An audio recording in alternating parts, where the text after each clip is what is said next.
Please save the big applause for at the end, right? Just kidding.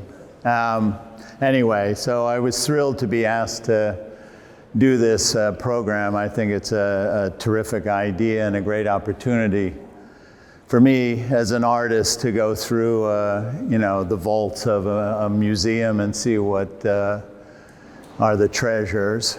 I went into it without having an idea about what it would be. And in going through things, there was something that I had not known because it rarely, if ever, gets shown, which is this deep history of portraitures from the 1820s on, portraits of women.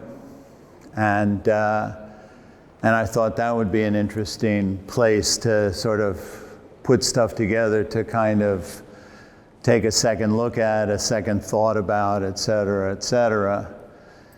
Set against the backdrop of a contemporary issue about the male gaze, and to sort of see if it's something that is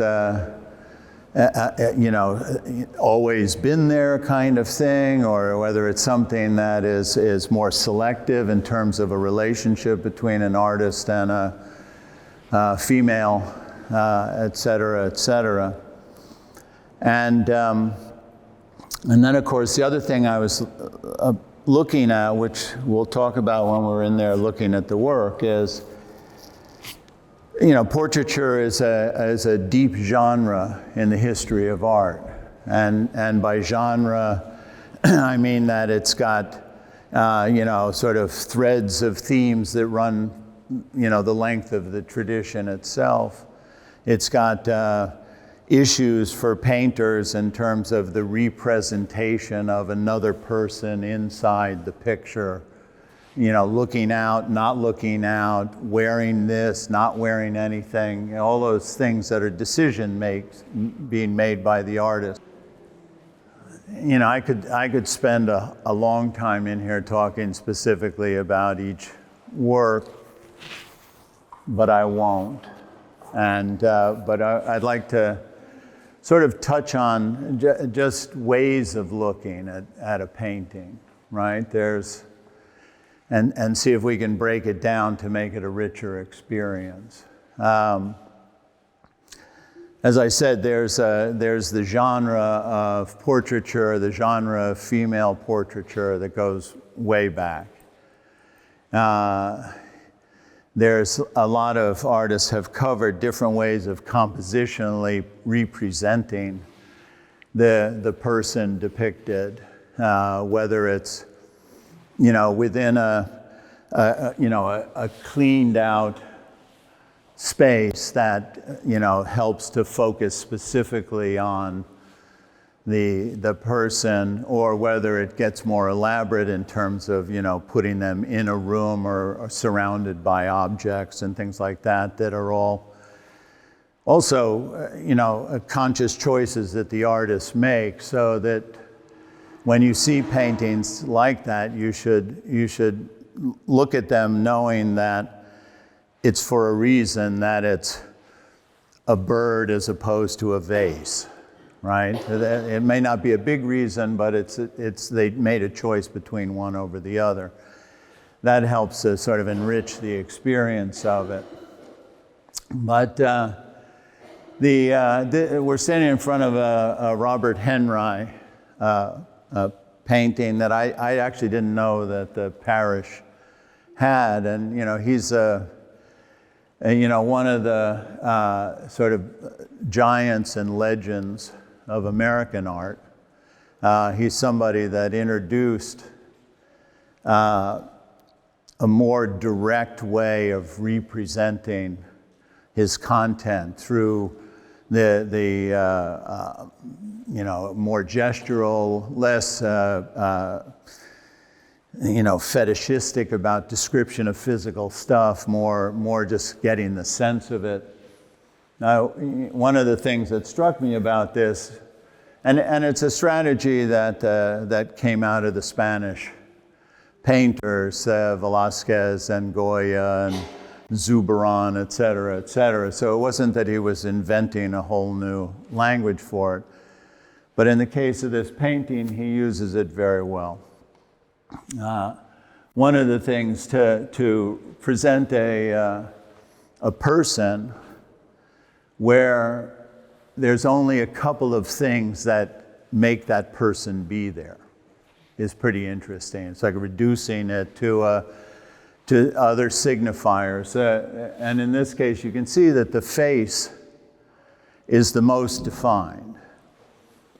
And when you look at, and we'll go around the room and point to different aspects of that, but when you look at a portrait of somebody, two things. When you're standing in front of it, notice your breathing, right?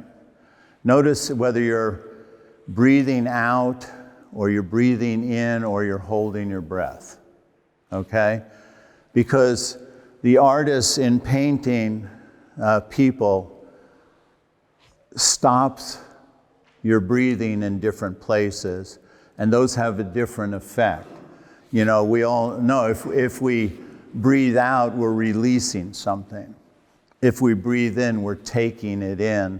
If we're holding our breath, it's anticipatory, it may be guarded or in some other way. And those are things that you should notice. The other in terms of face is the eyes. You know, are they looking out? Are they staring? Are they looking at something? Are they looking out but actually looking inward in their thing? So there's that. Does the eye stay with you as you move around from, you know, in and out of the straightforward thing? And also the eyes transmit feelings. Whether it's, again, something where you're, in this case, I would go so far as to say a wariness of the person looking back. The artist paints it, so the artist is the first person she's staring back at. But when he's finished the painting, he's removed himself. So now it's the audience that comes to see and enter a relationship with the person, right? And so you see, it's not hostile, the look, but it's something where it almost feels like something's left hanging, right? And so then you enter as an audience, sort of wondering what that might be. Not that you'll ever know what it is, but that the artist has put you in that specific a relationship with the person depicted. The other thing to notice is that he doesn't handle the details in the same way he handles the face, right? So he's signaling you the face is the most important part of this painting. It's the fullest in terms of significance and your relationship to it.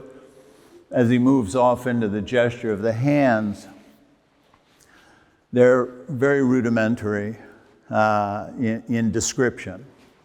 There's no question they're hands, there's no question they're hands in a certain light and shadow, but it's rudimentary how it's described. You'll see in some other paintings where the artist is really as much detail to the hands.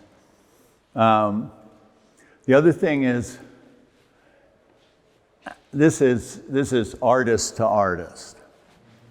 There's the evidence of an underslip or whatever that piece of clothing is. It's just a very thin, reddish brown line that's there that indicates some kind of silk, possibly. If I'm painting this painting, do I need it? do I not need it? What is that bringing to the rest of the experience of this person? Does it fill her out in a very particular way? Does it speak to lushness, to expensive materials, to anything like that? Is it a very slight indication of sexiness, right? Like, what is it that he thinks it's necessary to be there? Compositionally, it doesn't have to be there at all, right? So again, that's something that one should, when looking at a work, pay attention to, right? The other thing, which I'll talk about here and elsewhere, is notice that she's wearing jewelry. And that shouldn't be taken for granted. It's a signifier as well. And it's a signifier of a certain amount of wealth or privilege kind of thing. But it also signifies whether she's attached or not attached. And when you look at this painting over here, which is a painting of the title is Consuela. It's painted in 1945. You're looking at a woman that's got a very interesting stony stare, right? She's looking at you when you move from side to side or whatever. She's still focused on you, etc. You have zero idea what she's feeling. You know that she's a presence. She's not, to have a body like this is oftentimes referred to as statuesque. And she has that quality that even goes up into her face, so statuesque, right? But it's not it's something that both invites you to stare and find yourself staring at the materiality of her presence, this beautifully painted, very sexy dress. And notice that she's got her bling on, right? Except for her wedding finger. Now, her finger could be covering the wedding finger, right? The wedding ring. Except that she probably wouldn't cover it if she were posing, right? So you have to wonder what that's about as well. Not that there's an answer to it, but just in terms of looking at somebody, thinking about them, it's just one of these things. It starts to move outward into a bigger experience than just simply looking at a beautiful woman posed in front of an artist, right? One thing that you'll see in most of these paintings is that the people in them are real. They're not ciphers they're not cardboard representations of the female or whatever. They're real people being painted by a man who's painting them into their fullness, into that moment of fullness where this person in this moment is present. And they're present in different ways, as you'll see. I mean, this portrait of this girl here is probably the most curious look, because you can't get her attention, right? She's looking past you. No matter where you are, she's staring over your shoulder, right? And she's staring at it with delight. I mean, there's an amusement to where she's going with that stare, and whether it's, a parent sitting off to the side going, to keep her focused or whatever, or whether it's something that, I'd like to think that all of these paintings represent existential moments in human life. And so here's a child at a certain age, dressed in a fullness that speaks towards adulthood rather than to childlike, right? So there's transition implied in just the outfit itself. And she's looking with this just wonderful bemusement. And is it towards the future itself that she's engaging it, with an anticipation, with a pleasantness or something, or whatnot. I like the way that he's focused on her, slightly fingering her beads, which she's not old enough to wear yet, right? And so she's not, and none of these are related to each other, by the way, although this painting and that painting were both painted by a woman. They're the only ones in the show that are painted by the female gaze looking at the female subject. And yet it's not a particularly disruptive, it's not like you're going, whoa, they see things so differently than we do, et cetera, et cetera. So I want to keep that in mind. But this painting, we put them together because it almost looks like a family, right? A mother and her two kids, sort of sense of the representation of younger and older women. You can see that that same sense of the lusciousness of the outfit, the beautiful jewelry. Again, notice that when you're wearing bling, you show it, okay? Which goes back to whether that person is not married or not, which will obsess me forever. I love the innocence of this child looking out. She's barely able to sit still, right? The fact that they got a child to sit still is pretty amazing at that age, but she's there. She's being a good girl, she's there. But just openness of that face is really fabulous. Here's a painting of a young woman. Maybe she's late teens, something like that.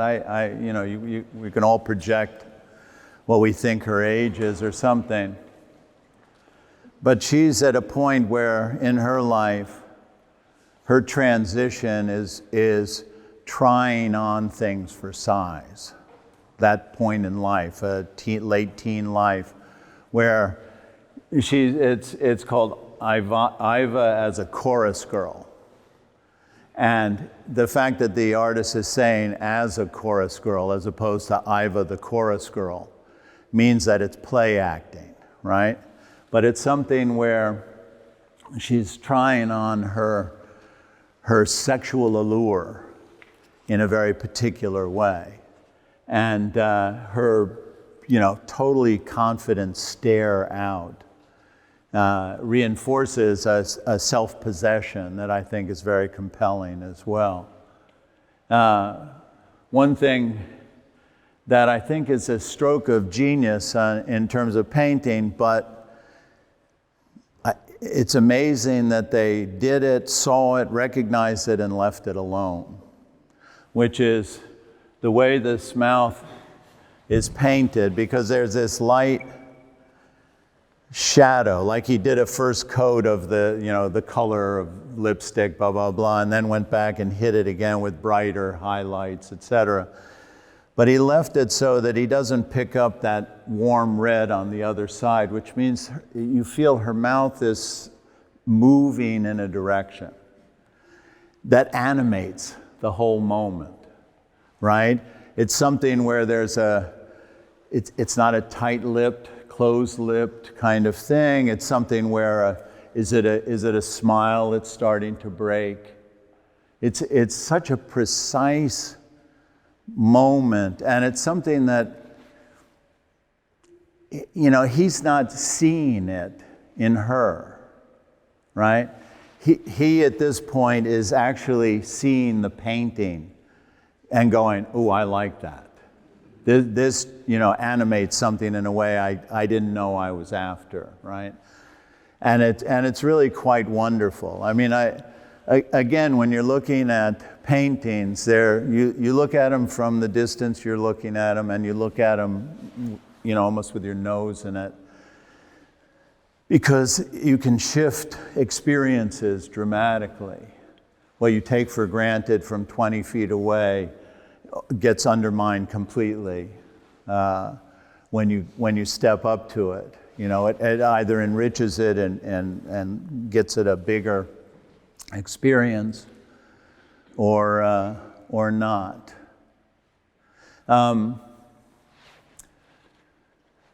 You're noticing I'm not talking about my work, right?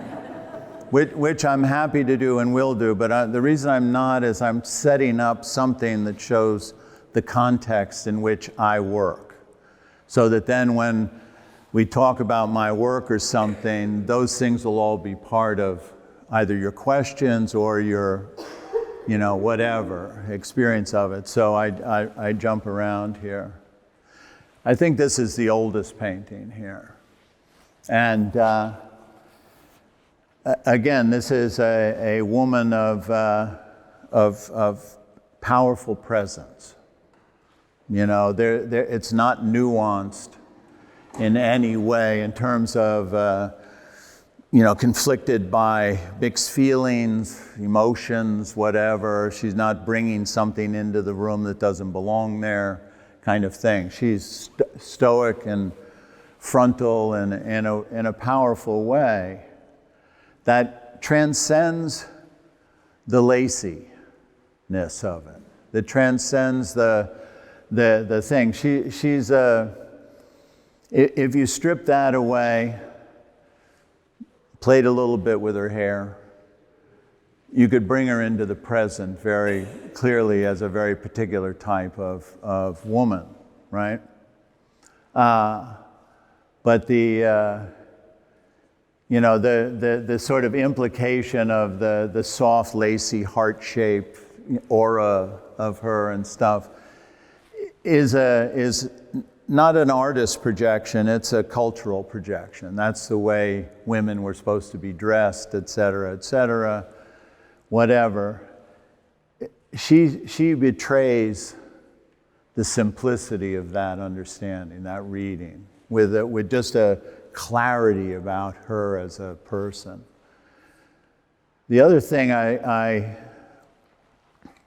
for the life of me don't understand as why the artist did this is you see outside we're looking at a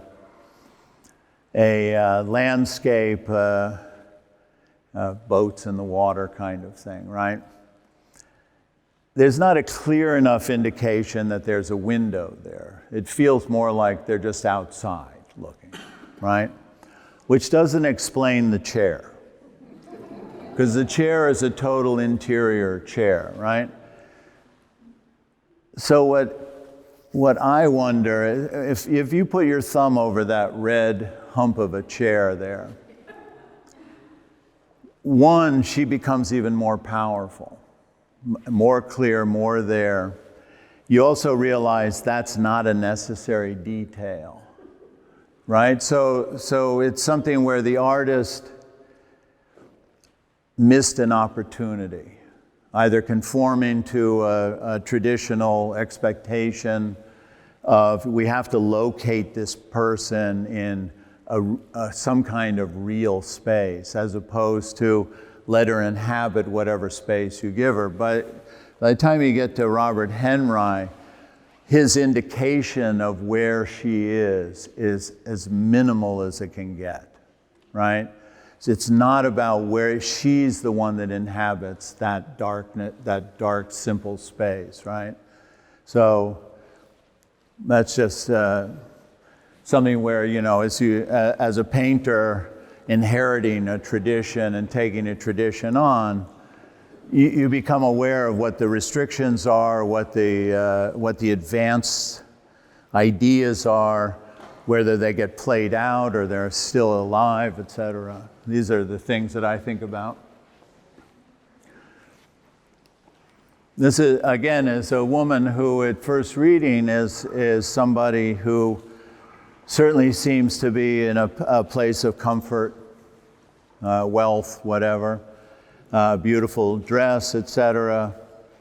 No bling. That's a whole other, she's Mrs. Robert Peabody.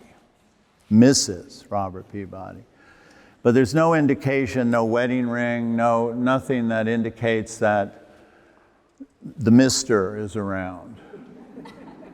So, she could be a widow, right? Whatever. But it's something that within the accoutrements of this place that she lives in, beautiful dress, material, whatever, the whatever you would call this. It's not a brooch, I guess, but it's not a corsage, but it's something in there that's festive and formally festive. Again, there's a modesty to the detail, right? No earrings, etc. But spend time looking at her face, looking at her stare, because it's really one of the more complicated of the portraits in here, as to where she is in relationship both to this moment of her and the artist painting her, and where she is in terms of life moving forward, life looking back. An artist is creating an experience, creating a world that either, even in the commissioned world, has moments where they step outside of the restrictions of it to make a painting, right? To make the painting be a work of art. And this, the fullness in terms of the look of her, her confidence as a writer, etc., is all. It wouldn't change if he fixed that arm.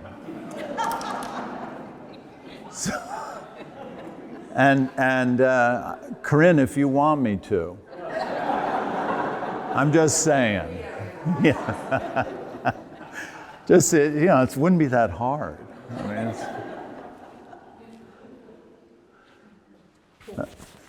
now this is a Merritt Chase. Is that right? Right? Yeah. Right. And this is a painting of probably the thinnest person in the entire universe.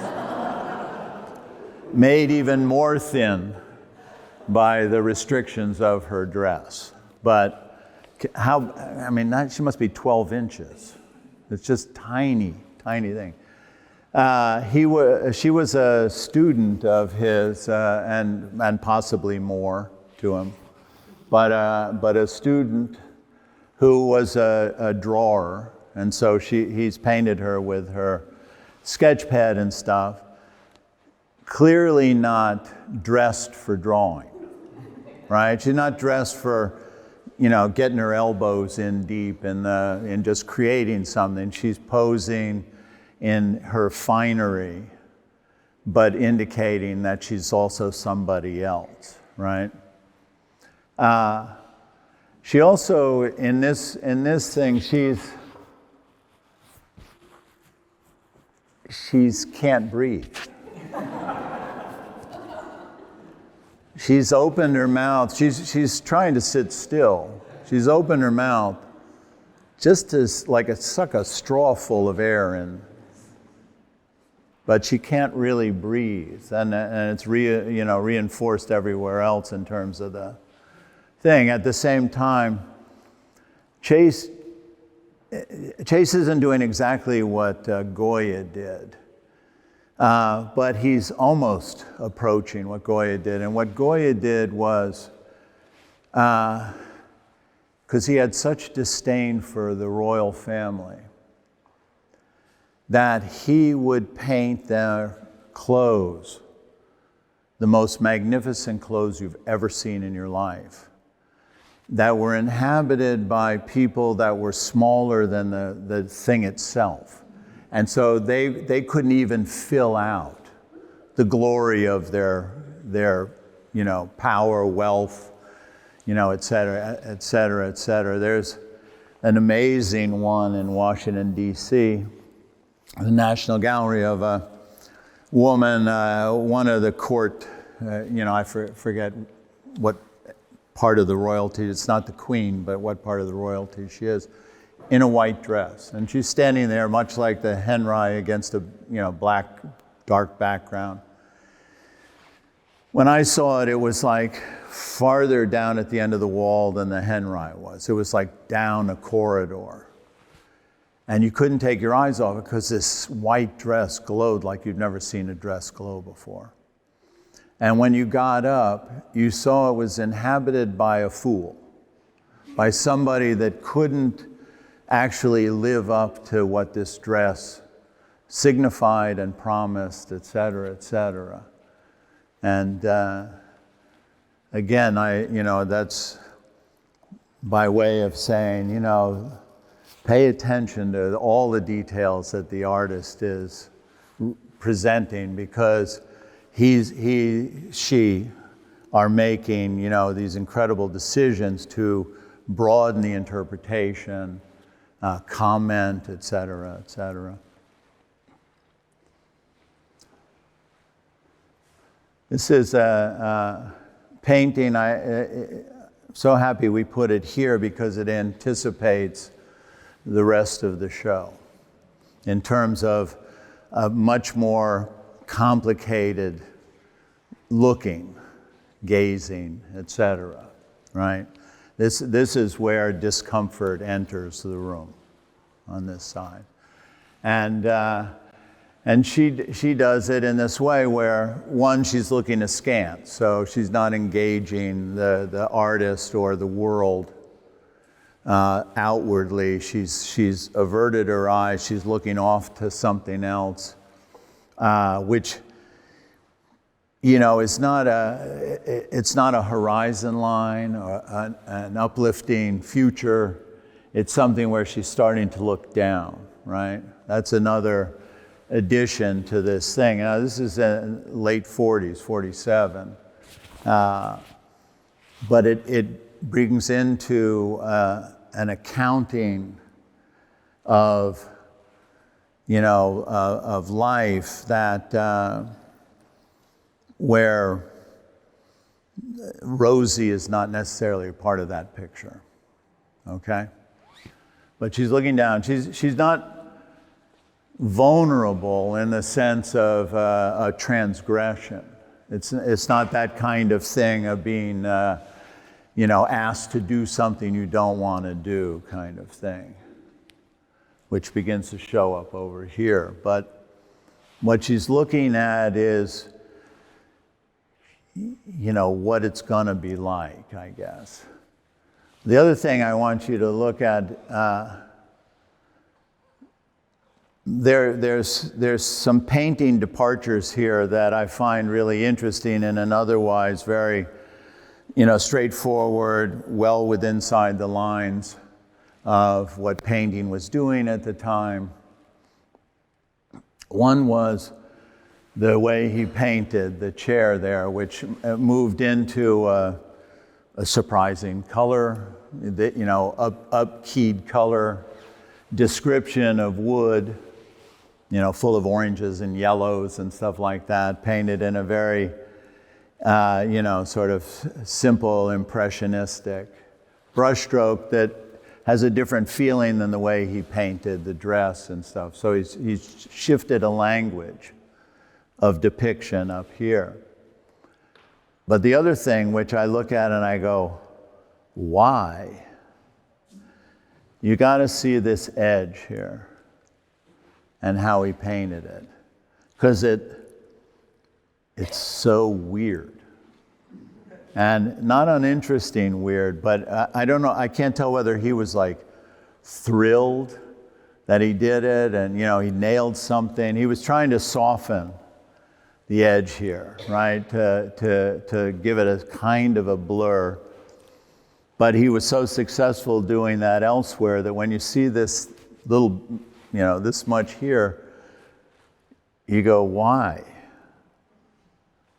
I don't have the answer, I'm just pointing it out. But you know, this is a thing where,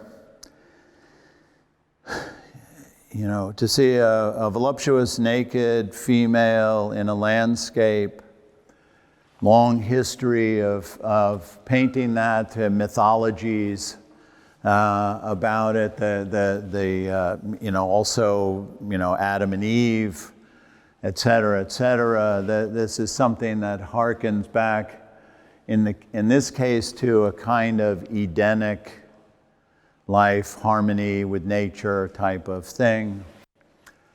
And yet there's something about the figure where there's a awkwardness to being there that doesn't feel like it's fully embracing the natural, right? It feels like I'm participating in an artifice of some kind, an artificial construct in which it's the female in the woods, in the pond, and, you know, whatever, kind of all nouns. And yeah.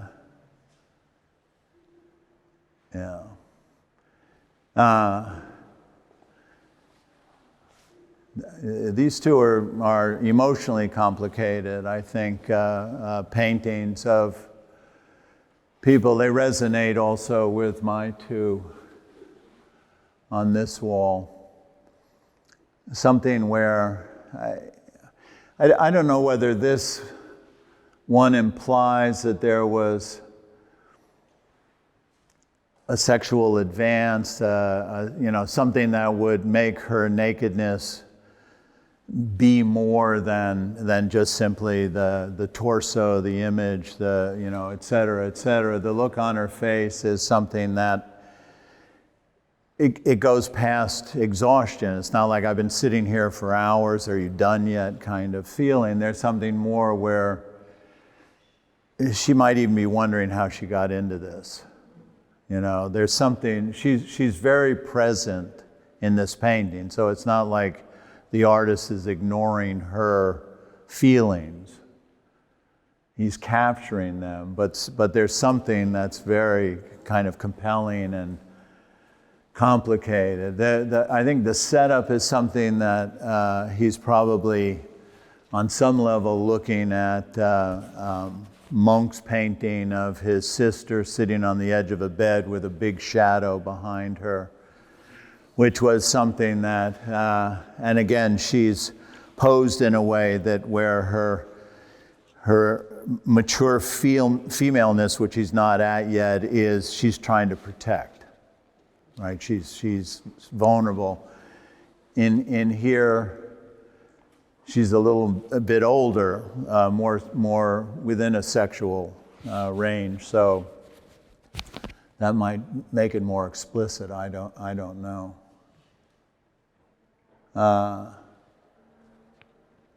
But he's bringing you to the point not of conquest. That's the other thing that you should be aware of when looking at this. Is the artist doing something from the position of conquest, from the position of superiority, or from the position of empathy? Is there something where he's reached through the painting a legitimate relationship to the thing he's painted, right? That's something you should look for in every piece of art you look at anyway, is where is the artist positioning themselves in relationship to what they're making me experience. And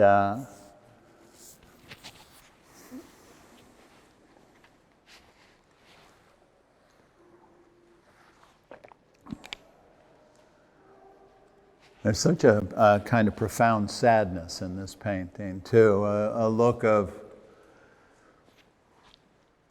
you know, I don't even know why she's sad, because the artist doesn't give you other indications of what might be causing this other than he's here, she's there, right? And is that what it is? That's between them? Or is it something where she's accepting herself in a role of a female in the eyes of a man who she thinks wants something? She's just like, whatever, I'm here, you know, kind of thing. What is it exactly? Obviously can't be answered, but it provokes all of these sort of possible readings and feelings, right? I think in my painting here, I stop the moment in the pulling down or pulling up of underwear, right? So in terms of the sort of trying to find a moment to freeze that might be the most provocative, there are two things. Is this a feeling of being asked to be more vulnerable, more revealing of yourself, i.e. her?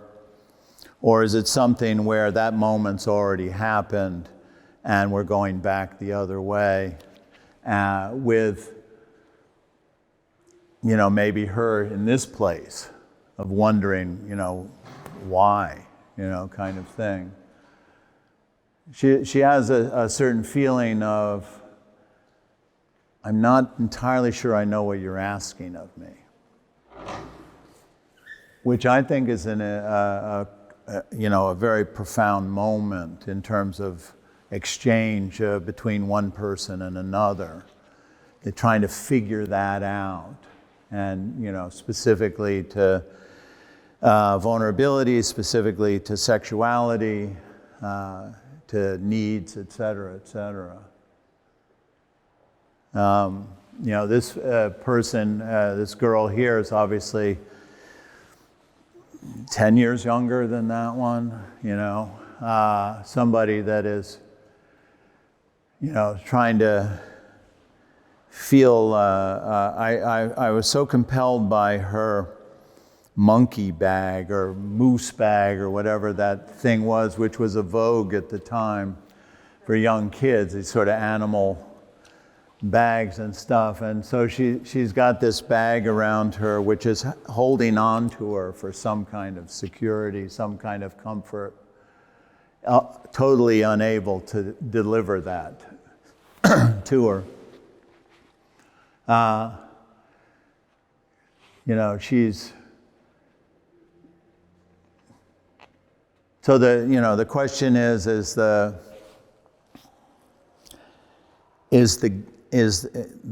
she's obviously pre-sexual, but her sexual parts are revealed.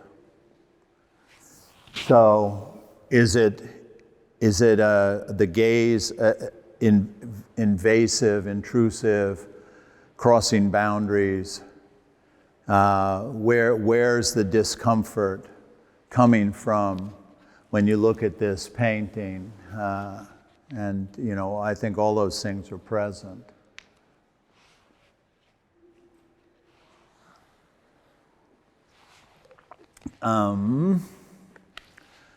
We can stop here and ask questions, or not. Yeah, but, huh? Thank you. This is amazing, and it just really sort of reveals the thought process of when we went through these works together. And what I want to hear from you is, when we started laying out the works, the room looked completely different. Mm-hmm. And then you created this, and you created narratives, you created stories. They may be real, or they may be fake, or they may be imagined. And how did you end up with these groupings, which to me is so fascinating? And I want to hear a little bit about Joan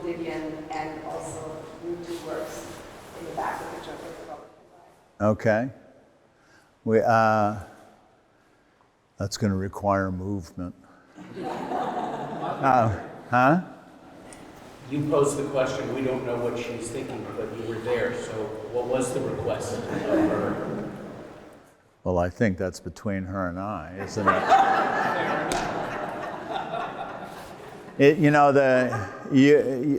I'm not painting to keep the experience in the studio. I'm painting to share the experience, right? Which is to create something where, you're learning and connecting to me through the object that I create, right? It's this triangulation, which is a form of social contract.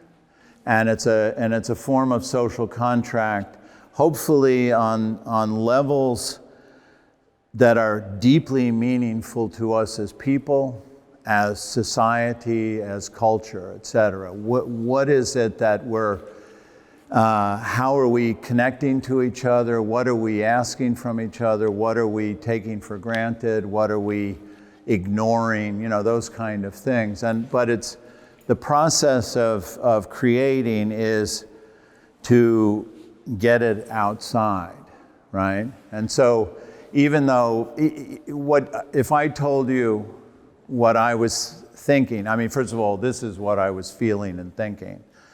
But if I tried to elaborate that, I would be making it up, which is what I want you to do. I want to create something believable enough that you feel comfortable with your own stories. And that's what Corinne is asking of me with this, like, when I came into the room, it was placed differently. It had a logic to it on more of a formal level, I think. More chronological. I can't actually remember because I so obliterated it in terms of what I ultimately came up with, but it was something where over a period of time in the room, these paintings started talking to me. And they talked to me about things that made me, curious to see if that worked that way, resonated that way, curious, talked to me about leave me alone. I'm not part of this group, kind of whatever it was. So you start to get a sense of things that were connected, things that were, the two paintings flanking the Henry made me feel, on one hand, that I was sort of moving along the same lines of paint language. Right, that we're both dealing with the person in a space predominantly black, right? So it creates an atmosphere, a void, something that has a good theatrical kind of quality to it as well, which is fun to capture. The other thing I found when I put them together was, oh, fuck, I haven't gone anywhere compared to where he went. It's like, I thought I was so advanced. And look at that. But it also shows to me that this is in keeping with a long tradition of which I've added my work onto. So there's that. The painting on the left is earlier than the painting on the right. The painting on the left is Portrait of a Woman as an Artist, or as the artist. I can't remember whether. An artist as a woman. Which, again, was, me as an author of this moment. Imagining my way into another way of being, right? A different relationship than I am in my real life. Like, can I create a woman persona? And so that was the meditation on that. I would encourage you to look at the face as well, because it's highly nuanced, I feel. in terms of the specificity of what she's feeling, thinking, but it feels to me like it's a real moment in time. The other thing I would ask is that you look at if this is the artist, presumably the artist studio, there's a drawing hanging on the wall. Check out the drawing, which is a drawing of a vulnerable young girl, pre-sexualized young girl that's sort of holding herself together, not unlike this, only a different pose. Were you influenced by Hopper? Were you influenced by Hopper? I was influenced by him on many levels, and I tried to get away from him as much as I could. I mean, there were things that, there are these giants out there in the world that have named things that, they create huge shadows for artists. Unintended? I said pun Oh, intended. pun intended, yeah. And so Hopper's one of them. His sense of narrative, of American narrative, is profound. His sense of, reductive, place that still establishes very strongly what that place is. His struggle with trying to detach from the people in his thing is something that I fully understand. So on a lot of levels, yes, yeah. In terms of his handling of the body, I find it incredibly static and awkward in a way that he's transmitting his ambivalence to flesh in a way that it's just, makes me uncomfortable, right? But it's obviously effective in terms of, he overcomes it by light, we'll just put everything in light. And it's also American in the sense of not hiding. It's like the tough stuff is out in public as well as the easy stuff, et cetera. It's not a European thing of high separation between private and, personal and public and this and that. The Americans are far more like, I think that's why we drive the Europeans crazy. But anyway, so there's that. The Didion portrait is, I had the privilege of painting her and her husband, John Gregory Dunn. And I did a couple of studies, headshots of them, as well as did the big final painting. Joan Didion is a writer that had affected me profoundly since I discovered her as a student.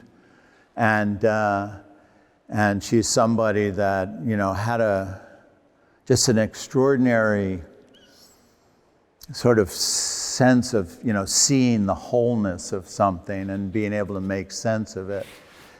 And she's also somebody iconic that is always sort of seen with her sunglasses on. And she showed up for the shoot that I was doing in her sunglasses and whatever.